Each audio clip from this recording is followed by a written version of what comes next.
Embaixador, a gente está assistindo nesses primeiros meses esses movimentos, né, de aproximação com o Irã, com a Rússia e com a China. Teve aquele episódio das duas fragatas iranianas que atracaram aqui no Rio de Janeiro contra os pedidos, contrariando o pedido expresso dos Estados Unidos.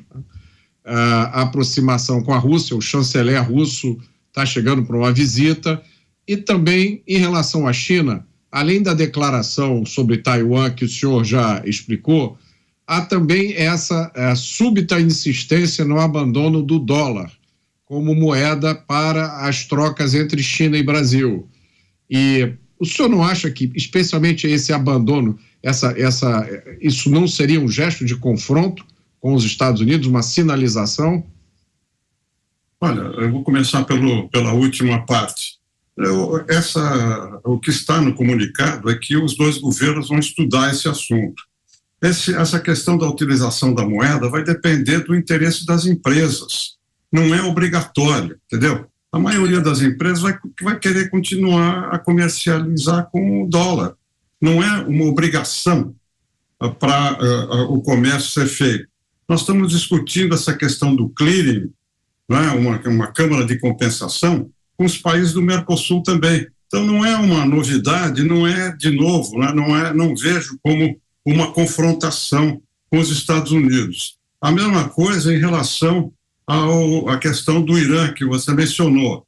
Quer dizer, o Brasil tem relações diplomáticas com o Irã. Nós não estamos declarando o Irã como um país inimigo, como é os Estados Unidos. Isso é um problema dos Estados Unidos, não é um problema do Brasil. O Brasil, dentro da sua soberania, decide quem ele recebe. E recebeu esses dois navios que estavam em comemoração do aniversário do estabelecimento da relação entre o Irã e o Brasil.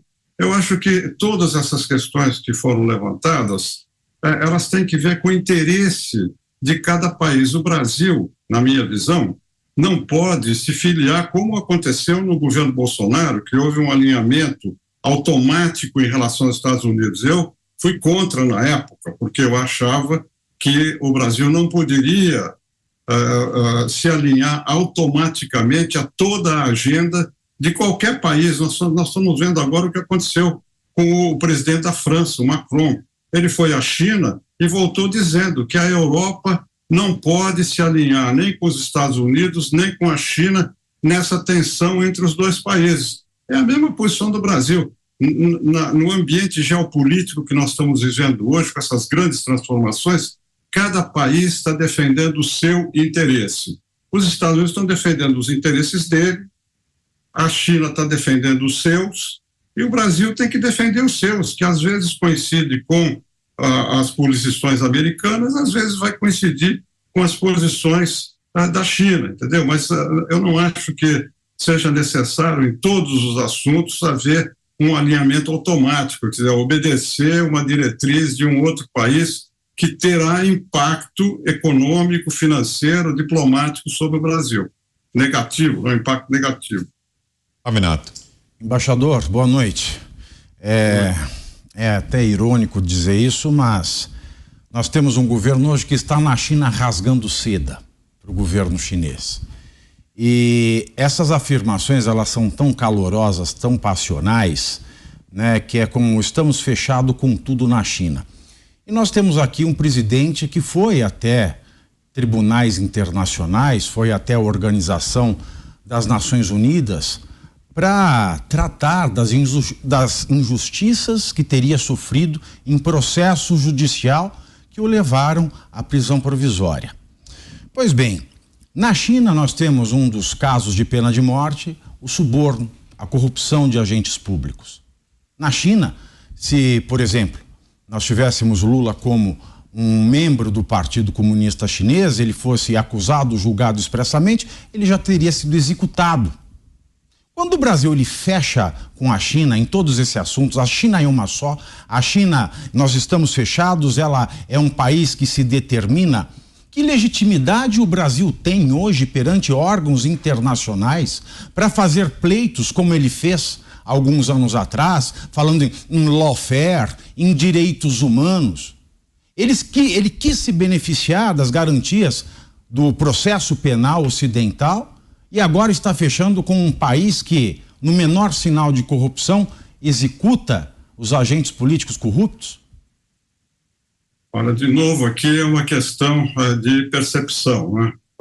A política externa brasileira, você vai olhar na Constituição, está dito lá no artigo 4º, né, de não interferência em assuntos internos de outros países. Para o Brasil, nesse momento, ninguém nega que nós somos um país ocidental, com valores ocidentais, né, democracia, direitos humanos, a liberdade de imprensa, a liberdade de mercados, então ninguém nega isso. Agora, a China hoje é estratégico para o Brasil. Como eu disse, os países têm interesses. Os Estados Unidos, por exemplo, falando da questão de direitos humanos, eles renegaram, né, depois da morte daquele jornalista lá na Arábia Saudita, e quiseram quase romper relações com a Arábia Saudita. Agora voltaram. O Biden esteve na Arábia Saudita pelo princípio da crítica aos direitos humanos. O Biden também não poderia ter ido à China. Foi porque estava defendendo os interesses americanos, da questão do preço do petróleo e tal. É o caso do Brasil. O Brasil está defendendo os seus interesses lá. Quer dizer, eu sei que é difícil entender a separação entre os princípios, os valores e os interesses, mas o mundo está assim hoje. A própria França, como eu mencionei, o Macron, ele foi lá e defendeu a relação com a China, apesar de tudo o que está acontecendo na China. Não interessa ao Brasil entrar nesses detalhes nesse momento, porque a China é o principal parceiro do Brasil.